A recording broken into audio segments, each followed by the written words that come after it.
여호수아 6장 6절. 눈의 아들 여호수아가 제사장들을 불러 모아놓고 말했다. 주의 언약궤를 메도록 하시오. 7 제사장들은 맨 앞에서 나팔을 들고 가도록 하시오. 그런 다음 여호수아가 백성에게 말했다. 앞으로 나아가시오. 성 주위를 행진하시오. 무장한 호위병은 주의 언약궤 앞에 서서 행군하시오.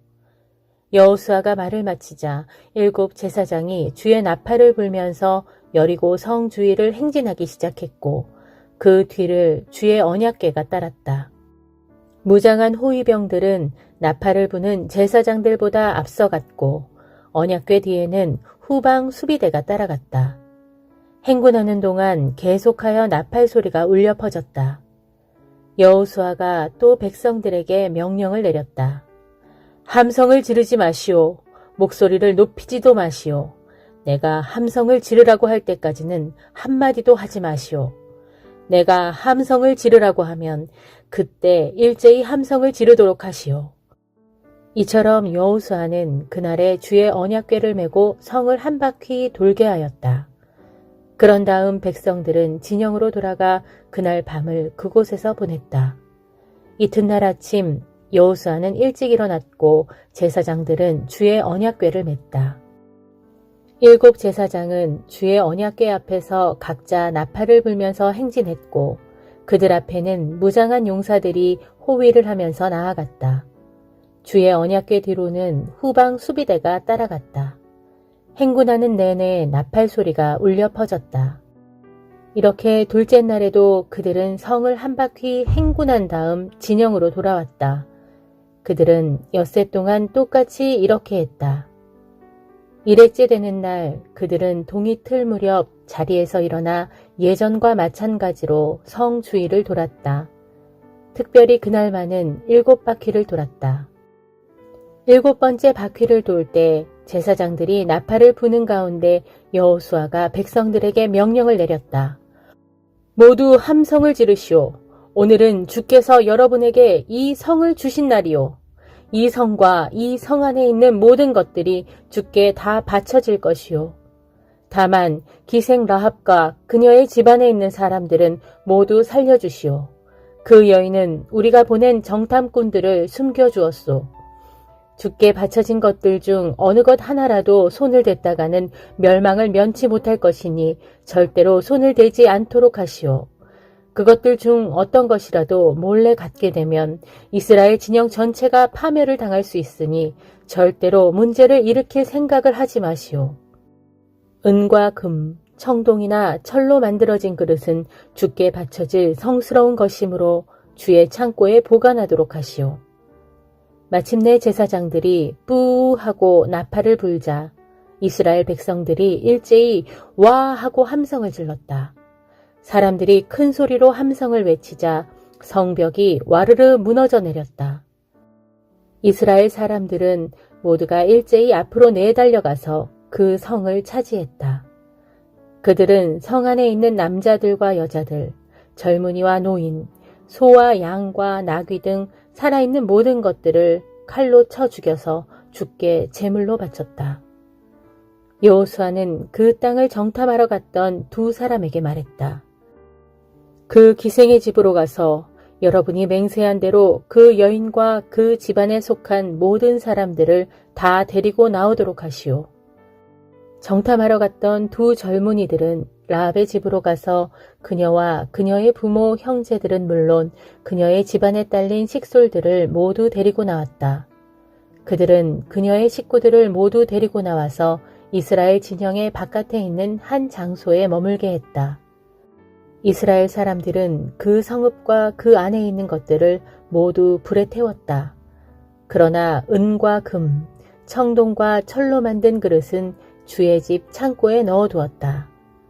여호수아는 기생 라합과 그녀의 가족과 그 집에 딸린 식소를 모두 살려주었다. 여호수아가 정탐꾼으로 여리고 성에 보냈던 사람들을 그녀가 숨겨주었기 때문이다. 그녀는 오늘날까지도 이스라엘 사람들 속에 섞여 살고 있다. 여호수아가 이렇게 맹세했다.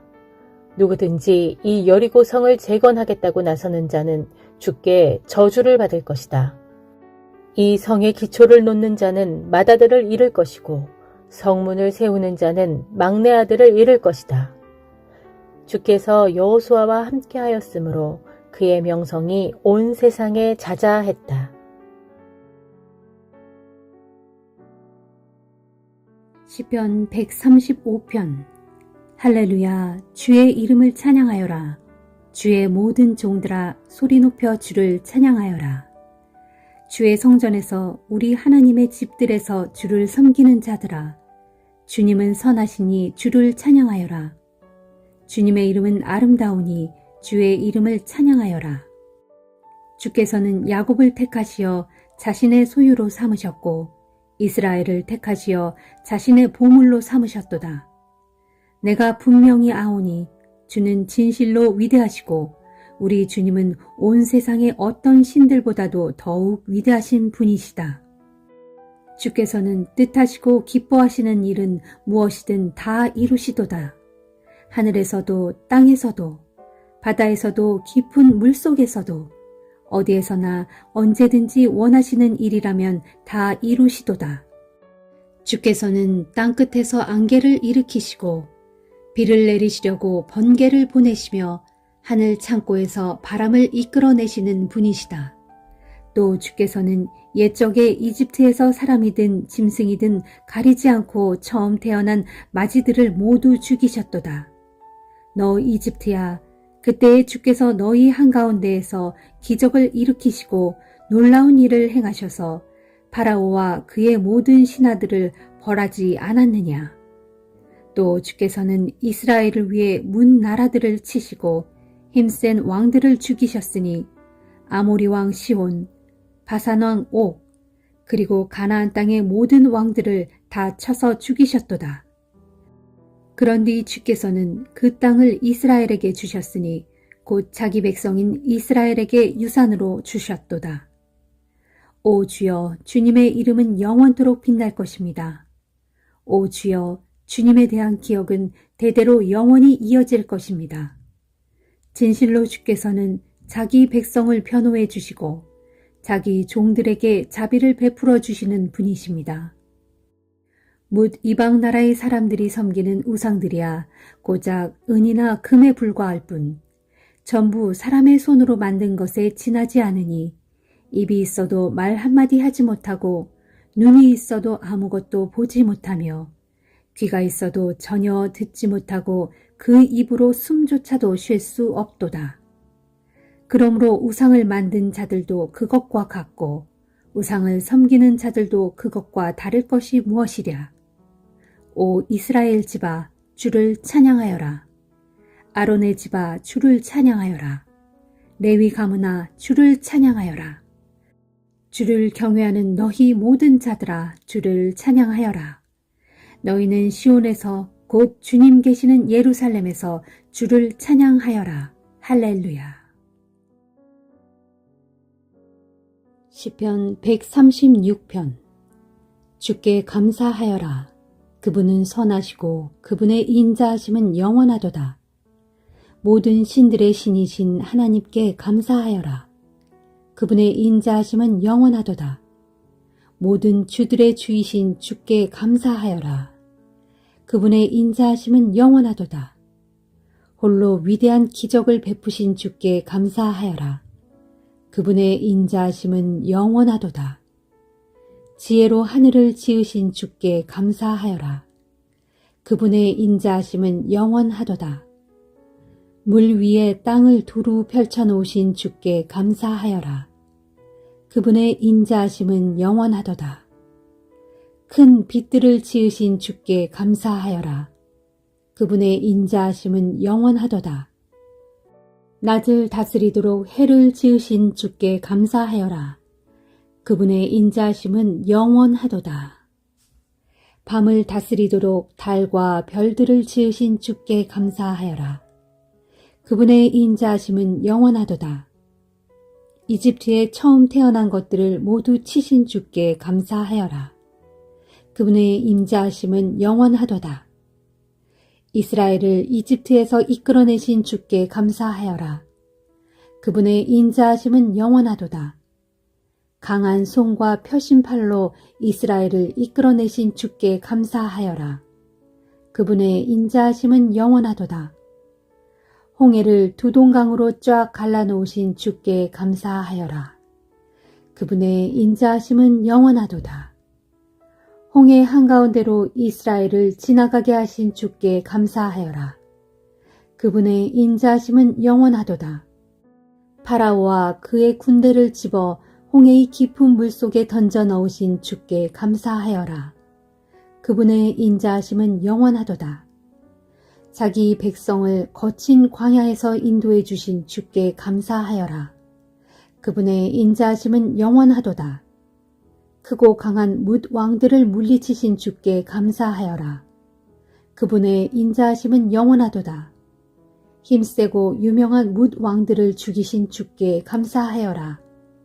그분의 인자하심은 영원하도다. 아모리 왕 시온을 죽이신 주께 감사하여라. 그분의 인자하심은 영원하도다. 바산 왕 옥을 죽이신 주께 감사하여라. 그분의 인자하심은 영원하도다. 그 왕들이 소유했던 땅을 자기 백성에게 유산으로 물려주신 주께 감사하여라. 그분의 인자하심은 영원하도다. 진실로 그 땅을 자기 종 이스라엘에게 기업으로 주신 주께 감사하여라. 그분의 인자하심은 영원하도다. 우리가 비천한 신세가 되었을 때에도 우리를 잊지 않으시고 기억해 주신 주께 감사하여라. 그분의 인자하심은 영원하도다. 우리를 원수들의 소나귀에서 건져주신 주께 감사하여라. 그분의 인자하심은 영원하도다. 육신을 가진 모든 사람들에게 날마다 먹을거리를 제공해 주시는 주께 감사하여라. 그분의 인자하심은 영원하도다. 하늘에 계신 하나님께 감사하여라. 그분의 인자하심은 영원하도다.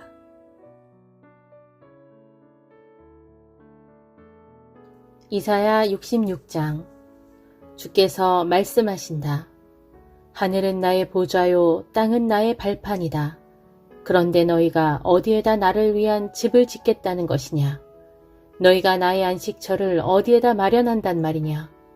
나 주가 분명히 말한다. 보라, 내가 온 세상의 모든 것들을 내 손으로 다 지었기에 이렇게 생겨나게 된 것이다. 물은 내가 기쁘게 받는 제사는 이런 것들이다.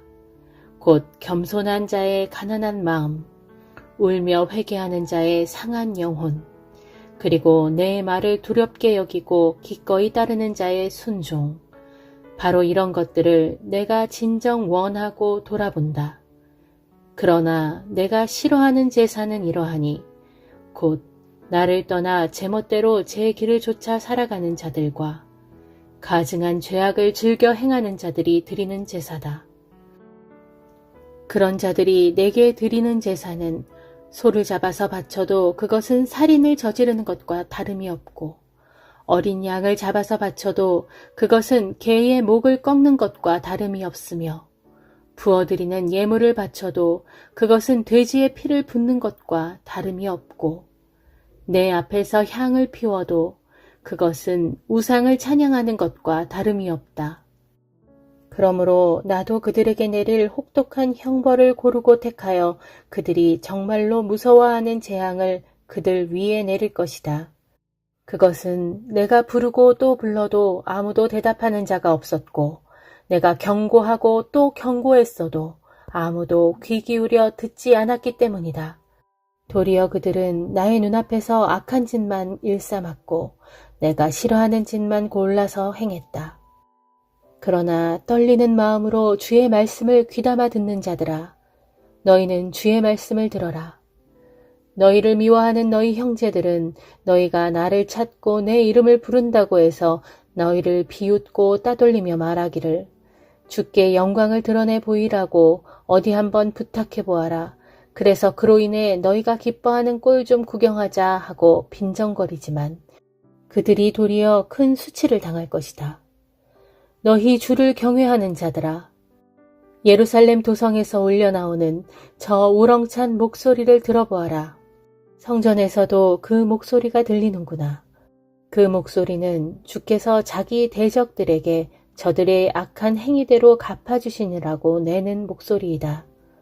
보라, 장차 시온은 진통이 시작되기도 전에 이미 아이를 낳겠고 해산의 고통이 오기도 전에 벌써 아들을 낳을 것이다. 너희 가운데 누가 이런 일에 대해 들어본 적이 있느냐? 누가 이런 일을 본 적이 있느냐? 한 나라가 어찌 하루 만에 형성되겠으며 한 민족이 어찌 한순간에 생겨나겠느냐? 그러나 나의 시온은 그리 되었다. 정녕 시온은 해산의 진통이 오는 줄도 모르고 자식을 낳았도다. 주께서 말씀하신다. 아이를 베게 한 자가 바로 나인데 내가 어찌 아이를 낳게 하지 않겠느냐? 아이를 낳게 하는 자가 바로 나인데 내가 어찌 그 어머니의 태를 닫아 아이를 못 나오게 막겠느냐? 너희 예루살렘을 사랑하는 자들아, 너희는 모두 예루살렘과 함께 기뻐하라. 너희 예루살렘을 위해 통곡하던 자들아, 너희는 모두 예루살렘의 기쁨을 인하여 예루살렘과 함께 기뻐하라. 이제 너희는 어머니 품에 안겨 젖을 빠는 아이처럼 예루살렘의 품에 안겨 위로를 받고 배불리 젖을 먹어라. 예루살렘의 풍성함을 인하여 마음껏 행복을 누려라. 주께서 말씀하신다.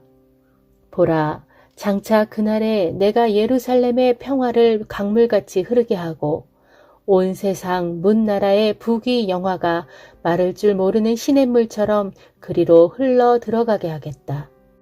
그러면 너희는 예루살렘의 풍성한 품에 안겨 그 젖을 넉넉히 빨면서 그 팔에 안겨 재밌게 장난치고 그 무릎 위에서 응석을 부리며 즐겁게 놀 것이다. 장차 그날에는 어머니가 아이를 어르고 달래듯이 나도 너희를 어르고 달래주리니 정녕 너희가 예루살렘의 품 안에서 위로를 받게 될 것이다. 그러므로 너희는 이런 일로 인해 마음이 한없이 기쁠 것이고 봄철에 연한 새싹이 무성하게 돋아나듯 너희 뼛속에서 새로운 힘이 왕성하게 솟아날 것이다. 진실로 주의 종들에게는 주의 권능의 손길이 함께하겠지만 주의 대적들에게는 주의 불타는 진노가 임할 것이다. 보라, 주께서 불에 둘러싸여 내려오신다. 그분께서 탄 수레는 마치 회오리 바람같이 거세게 휘몰아쳐 달려오고 있다. 마침내 주께서 위풍당당한 기세로 원수들에게 진노를 쏟아 부으실 것이니 활활 타오르는 맹렬한 불길로 모든 대적들을 징벌하실 것이다. 정녕 주께서는 맹렬한 불과 예리한 칼로 온 세상을 가차없이 심판하실 것이니 그때 수많은 자들이 주의 불과 칼에 죽임을 당할 것이다. 주께서 말씀하신다. 자신을 스스로 거룩히 구별하여 깨끗하게 목욕한 다음 우상을 모셔놓은 은밀한 동산 안으로 들어가서 우상의 제물인 돼지고기와 쥐고기와 그 밖에 다른 부정한 짐승의 고기를 먹는 자들은 예외 없이 모두 다 멸망할 것이다. 주께서 말씀하신다. 보라, 나 주는 우상 숭배자들의 은밀한 행위와 그들의 머릿속 생각을 다 알고 있다. 그러므로 때가 되면 내가 언어가 각기 다른 문 나라들과 민족들을 한자리에 모을 것인데 그러면 그 모든 자들이 예루살렘에 몰려와서 나의 영광을 보게 될 것이다. 그때 나는 그들 가운데 나의 영광을 밝히 드러내는 징표를 둘 것이고 또 그들 중 심판을 면하고 살아남은 사람들 가운데 몇몇을 가려 뽑아서 내가 온 땅으로 보낼 것이다. 곧 다시스로, 뿔로, 활 쏘는 자들로, 유명한 룻으로, 두발로, 야완으로, 그리고 나의 명성을 들어본 적도 없고 나의 영광을 본 적도 없는 머나먼 무섬들로 내가 그들을 보낼 것이다. 그러면 그들이 가서 나의 영광을 온 세상의 문 나라들과 민족들에게 널리 전파할 것이다. 그러면 너희 이스라엘 백성들이 깨끗한 그릇에 예물을 정성껏 담아 주의 성전에 갖다 바치는 것처럼 그들도 세상 곳곳에 흩어져 사는 너희 형제들을 마치 주님께 예물을 바치듯이 말과 수레와 가마와 노새와 낙타 같은 것들에 태워서 나의 거룩한 산 예루살렘으로 고이 데려올 것이다. 그러면 나도 그들 이방 사람들 가운데 몇몇을 가려 뽑아서 주의 성전에서 일할 제사장들과 레위 사람들로 삼겠다. 주께서 또 말씀하신다. 장차 내가 지을 새하늘과 새 땅이 내 앞에 항상 있게 될 것처럼 내 앞에서 나를 섬기는 너희 자손과 너의 이름도 그렇게 항상 있게 될 것이다. 또 그때에는 매달 초하루와 매주 안식일마다 온 땅에 사는 나의 모든 백성들이 다 내 앞으로 나와서 나를 경배할 것이다. 그리고 나를 경배한 자들이 예루살렘 도성 밖으로 나가게 되면 그들은 나를 거역한 자들의 널브러진 시체들을 보게 될 것이다. 보라, 시체를 파먹는 벌레들은 여전히 죽지 않고 살아 꿈틀거리며 시체를 태우는 불도 여전히 꺼지지 않고 활활 타올라서 그것을 본 사람들은 모두가 역겨워 부르르 몸서리를 칠 것이다.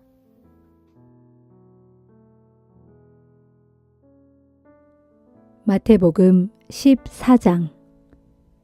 그 무렵 갈릴리 지방을 다스리던 분봉왕 헤롯이 예수에 대한 소문을 듣고 신하들에게 이렇게 말하였다. 그 사람이 바로 세례 요한일 거요.